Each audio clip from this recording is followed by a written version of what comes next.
Oh, Jake, I agree with you. These are sweet and nice, but I'm sorry, they just don't replace peaches. Now, they taste pretty good, but they get in my mustache, and I probably have to have another can to decide whether I like them or not. So put that in my dry goods, would you? Just like when old Doc told me I need to get me a bottle of whiskey for my medicinal purposes on my way back out to the Salt Plains. And I said, sure, Doc, I'll get one on the way out. Well, that was a week ago, and when I stopped at the saloon, it dawned on me that's a rough road between here and my camp. So I was afraid I might fall off the wagon and break my bottle. So instead, I just drank the whole bottle before I started on my trip. And sure enough, I fell off the wagon 7 times between here and my camp. So I saved myself a whole bottle of whiskey that way. Well, that's the way my life's been from the beginning to end. I'm always ready to anticipate what goes on. I was born in Northern Virginia, but I lived with my aunt and uncle because they took me in when I was a kid. My name is Thomas Lancaster Calhoun. Now, my friends call me Mud, you just call me Thomas. I have a lot of heart back in Virginia. I lived in the Shenandoah Valley just north of Lexington, which is the home of VMI. Now, VMI is a college for cadets. And little known fact, the actual cadets did fight in the Civil War. In fact, they fought as a unit, and the only college in America where cadets did that in the Battle of New Farm, and they actually helped the South beat the North in that battle. Now, they lost 10 cadets. One of those cadets was named Thomas Jefferson. I bring that up because my Aunt Billy, Willeseen for short, is a big history buff. And that's how I got my middle name of Lancaster, because she knew that George Washington's mother was from Lancaster County, Virginia, so she wanted to give some sort of tribute to them. So my middle name they gave me was that. The Thomas was easy. I challenged everything when I was a kid, so they just called me Thomas for doubting Thomas. And so that's how I got my name. I threw Calhoun on because that was my uncle and aunt's last name. She's Willeseen and he's Arnold. Well, poor Arnold now, we lived on a farm, like I said, just outside of Lexington, just south of Shenandoah Valley.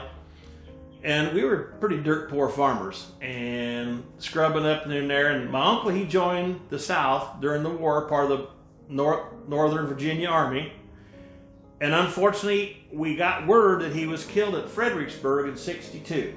So that made me the oldest and the only male around the house to take care of things. And so I got pretty good at animal taken care of, like they call it husbandry. Well, anyway, so I was running the farm until after the war. And then after the war, all them darn whatever they want to call themselves Northerners showed up to tell us how to run business. And my poor aunt was running out of patience and time. And in fact, that's the only time I ever heard my aunt ever say an unkind word to somebody. She called one of them Southern capitulators with the Northern carpetbaggers a scallywag. Now, to her, that's one heck of a bad term. So from now on, if I use the word scallywag, I got some meaning to talk to you about later. Well, anyway, she used the word scallywag to refer to people that on the South that capitulated with the North during that. Well, unfortunately for us, she couldn't keep up the farm, and she ended up having to sell it, and she moved into Lexington and started a little seamstress shop. And at that time, I was old enough to venture on my own, and I headed west. And I had a multitude of jobs in the West, but my favorite one, for at least adventure's sake, was, I guess, my first cattle drive up the Chisholm Trail. Now, y'all know Jesse Chisholm died in about 1868, but the trail was already pathed out there. And you already know that they held cows from South Texas through Louisiana, through Arkansas, through Missouri, well before the Civil War and after the Civil War. But the increased need for beef got so high, they even put in a new meat processing plant in Chicago that they had to get all those millions of cows out of South Texas up to the rail lines in Kansas so they could get them shipped off to market and all those people back east could have some beef. Well, it created a whole lot of jobs for us adventurers. So I got on that crew going from South Texas to, I guess we were headed to Abilene up the eastern side of the Chisholm Trail. By that time, anyway, it had moved further that way. Well, let me give you a little background on what a trail drive was like. First and foremost, it was all a bunch of young kids. Maybe 15 on a crew. They called them drovers. A third of those are probably vaqueros from South Texas. Another third could be freedmen from the east like me. and then another third were just young kids with nothing better to do and just a little adventure in their heart. Well, that group was put together by the foreman or the trail driver, and he would take care of getting us from point A to point B. And that drive would go, I'm guessing 1,000 miles in 3 months.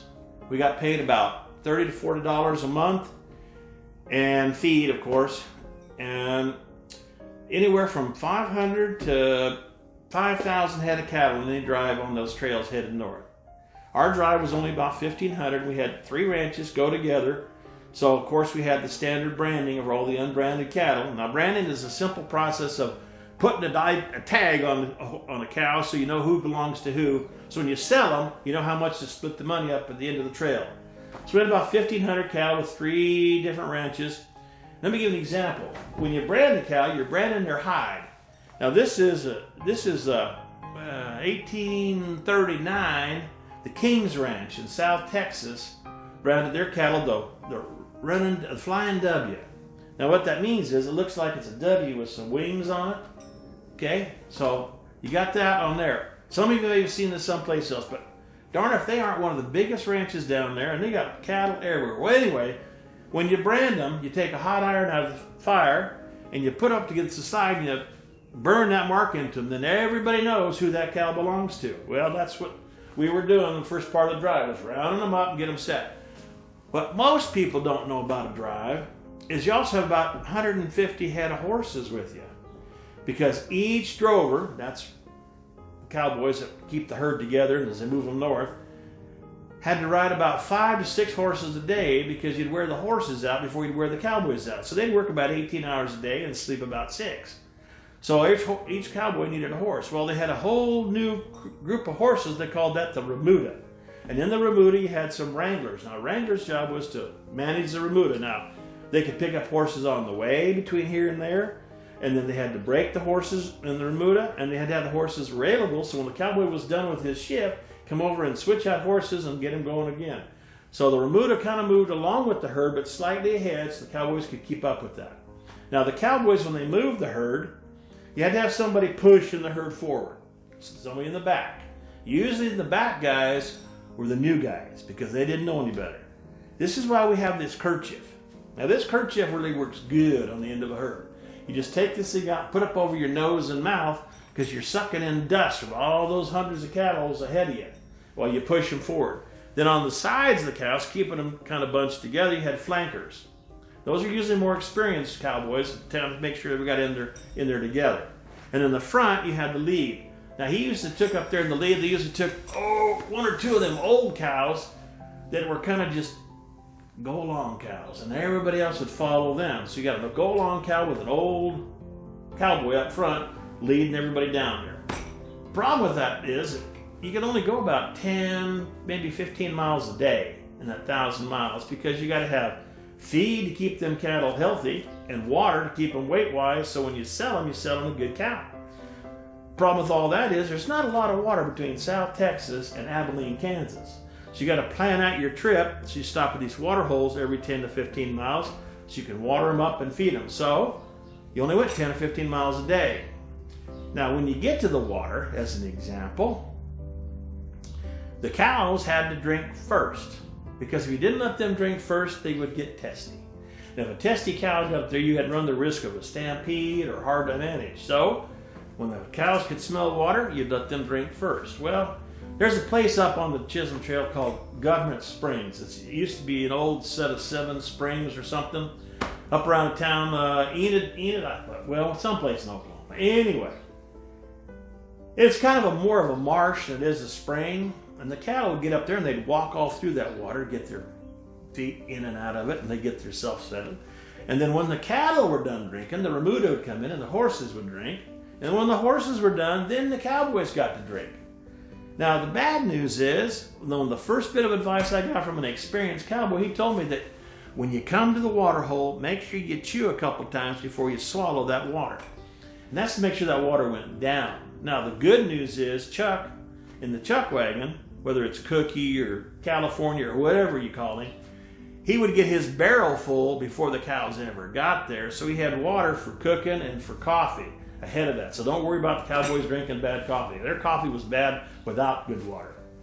The coffee they had to drink out of was just like, if he ground it, and he most often did, he would throw in the grounds and any eggshells he had or any other thing to hold it down, stick a big pot on the fire right away, and it would boil all day long. Now, you had coffee in little tin cups, but it got real tasty after a while because then it would burn that coffee inside that hot water and you wouldn't know what to do with it. Well, anyway, so now we're on the trail. Flankers are doing their job. The pushers are in the back, getting all dusty and dirty and eating it. They're moving 10 to 12 miles a day, and they're heading north.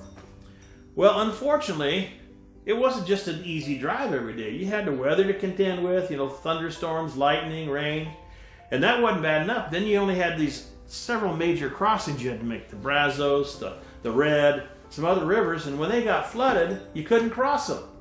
So you had to plan your trip to make sure you could cross those rivers when you did, because you'd lose cattle. For example, the drive ahead of us lost 200 head of cattle crossing the Red after a rainstorm because it just washed them well downstream and they couldn't get them all back.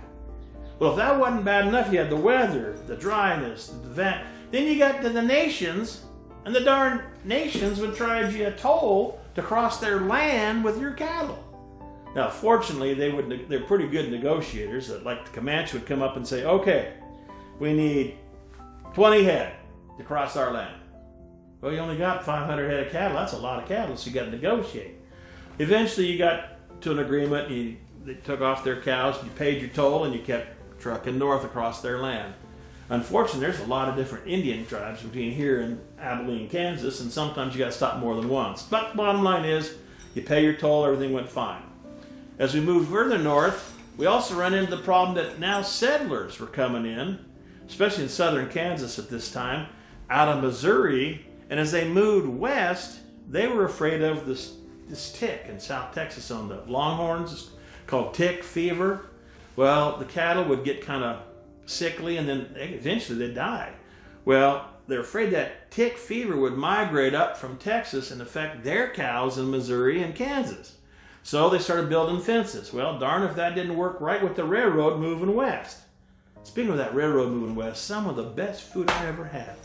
When I was back, must have been, it's been so long I can't remember. But bottom line, I went to a Harvey house, and I mean, they wouldn't let me in. I had to clean up to go eat.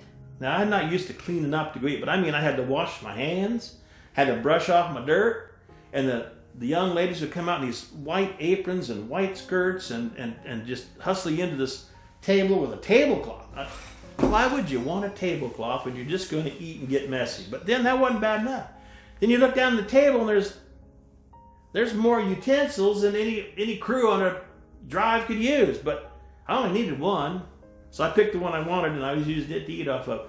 But I heard that Fred Harvey guy got a handshake agreement with the Atchison Topeka Railroad that he'd put these restaurants in every so often so the people that ride the train could get off, have a good meal, and get back on the train and continue their trip. And he would follow the train as it moved west, just like the stops for the cattle. The livestock areas would move west as the train moved west. So as soon as I got that trail drive, first one done, I got me a new job. I said, all these restaurants need food. So me and my partner, we formed a partnership we call ourselves Teamsters. And basically what we did was we went out and got people to get us some meat. We hauled meat up to the camps that were setting the railroad tracks in and setting the railroad. And we'd take some meat up to the Harvey house. Now see, I did it for a reason. I wanted to go to the Harvey house because they had the 19, 20-year-old girls, and they were good looking considering what I'd been seeing on a drive. But on a drive, you don't see any girls at all. But anyway, so I go to the Harvey house to eat and give them food. Well, this lasted, 3 or 4 months. And I said, this is kind of boring. That trail drive I first one I was on was kind of fun. So I headed back to South Texas, got me on another trail drive, another crew. But this time it was 5,000 cows, and it was all longhorns, and we were headed up to Dodge City. They had moved the railhead from Abilene to Dodge City by this time. So now we had to shift our whole plan west. We still got to go through that town of Enid with Government Springs Marsh, but we got up north, got to Dodge City. And the Dodge City is a strange town. They tell you they want you to be there with your cattle because it's the money and all that stuff, but they throw you out as soon as you start drinking. So anyway, we didn't stand Dodge City long. On our drives, we had a thing called a chuck wagon, and to my best recollection, I think it was named after a guy named Charles Goodnight, about 1860 sometime, where he took one of those old Civil War Studebaker wagons that they used to haul supplies and goods and stuff during the Civil War, and converted it by putting a box, believe it, something like these shelves, a box on the back of the wagon that the cook could store all of his stuff and stuff to cook with. You know, flour, sugar, sour pork, salt pork, whatever they got. Anyway, coffee for sure. But anyway, so he'd make that box in the back of it, and they called it a chuck wagon. Well, it's not named for Charles Goodnight. It's just called Chuck. Some people think it's named for a cheaper slice of meat called chuck, but it's not. It's just called a chuck wagon for various and sundry reasons.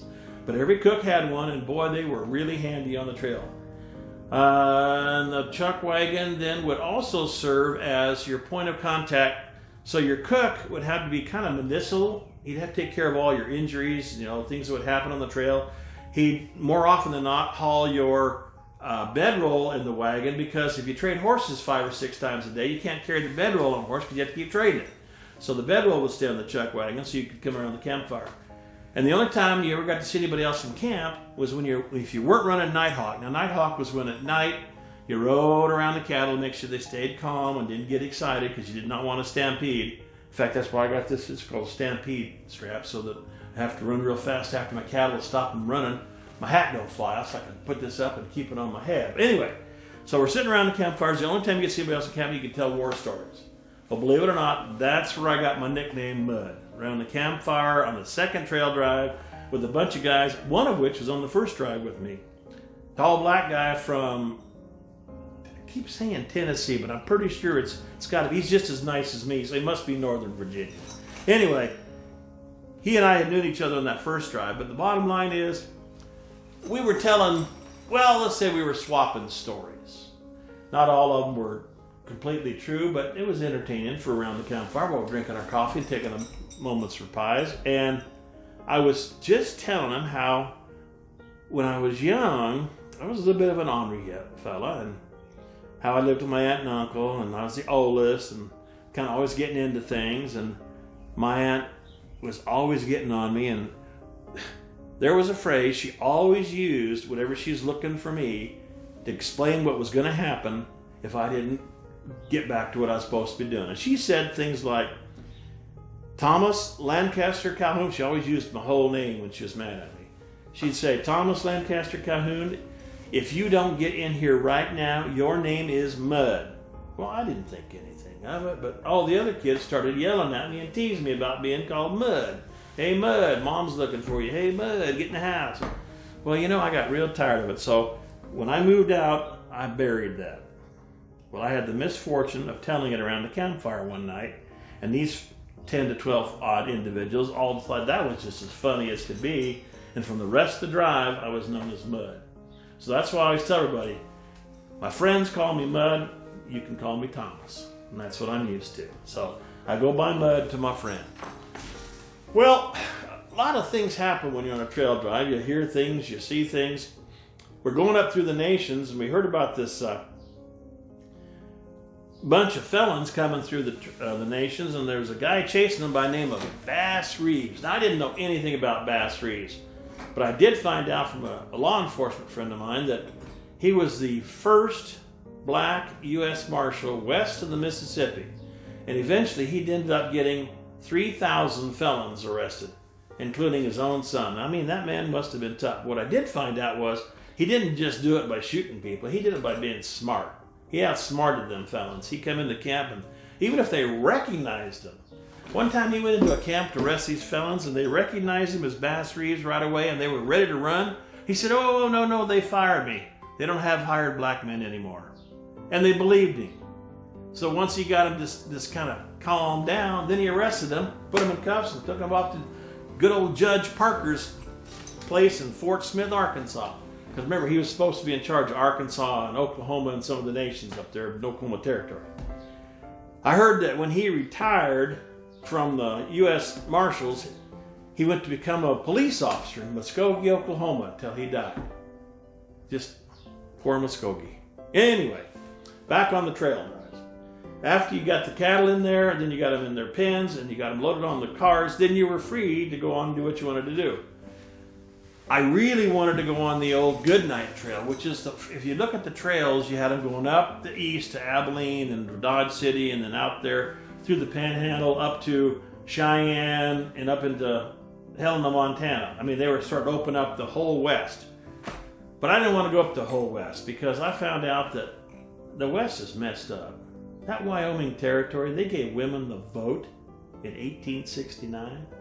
Now, what group of men was dumb enough to give women the right to vote? Don't they know that once that happens, you can't stop them? Well, anyway, in 1869, Wyoming Territory gave them the right to vote. And then, to add injury to insult, when Wyoming Territory was going to come into the Union as a separate state, the government wisely said, you can't bring the women's vote with you. The state of Wyoming says, oh no, we're not coming if we can't bring the women's vote. So, government reneged and said, okay, they can come in with the vote. So there we go, another niche in the side. Can't beat that one at all. So women got the right to vote. It was a women's suffrage. I can't believe it. Bass Reeves, women's suffrage. Tom Horn, Cheyenne, Wyoming, hired by the Pinkertons and then turned around and blackmailed by him, and they hung him. Southern Wyoming. He was a law officer working for the Pinkertons. I'll tell you, the stories out west are amazing. Anyway, back to why I came into the store. I came in to get some dry goods. Sorry about boring you with all my whole tales here, but came in to get some dry goods because me and my partner, we're going to go out to north, I guess further west here, somewhere up north. I heard about this place that's got a big flat of salt. Now, the reason we're going to get salt, even though it's the turn of the century, is that not all the ice houses are close enough for people to preserve their food. Now, right now, Enid is getting its ice from Wichita. And in fact, the James family decided in Enid they were going to build their own ice house for Enid. And he risked his homestead to do that. Well, they had a bad winter and things didn't work out well. The James lost their homestead, had to move into town. So the ice house project had to be put off for a while. But anyway, entrepreneurs all over the place. Back to my story. So I'm headed out, what they call the Salt Fork or Salt River, something like that. We're going to take a big open wagon and fill it up with salt and visit these communities and sell some salt. It's free. The Indians have been using that salt up there for years, so we can use it too. But before I go, I had to stop at the saloon to get my whiskey, Doc's orders. I got to stop here and get my peaches. You don't have any. And so I had to eat apricots, but I got to get some dry pork, salt pork, and I got to get some coffee. Absolutely got to have coffee. Did you grind that coffee yet? Yeah, right here. All right, I need that. I need about 1.5 pounds of that because we'll be gone a week. Is that, you got enough there? Oh yeah, we got several pounds. All right, I can handle that. And I got a sweet tooth. You got any hard candy that I can take up there with me? I'm sure we can find something. All right, well I want to take that. And how long is it going to take for me to get them peaches in instead of these apricots? It'll be about 2 weeks. I'll be back in a week and about 10 days. So would you save me a can of peaches? Absolutely. I can be that way. All right.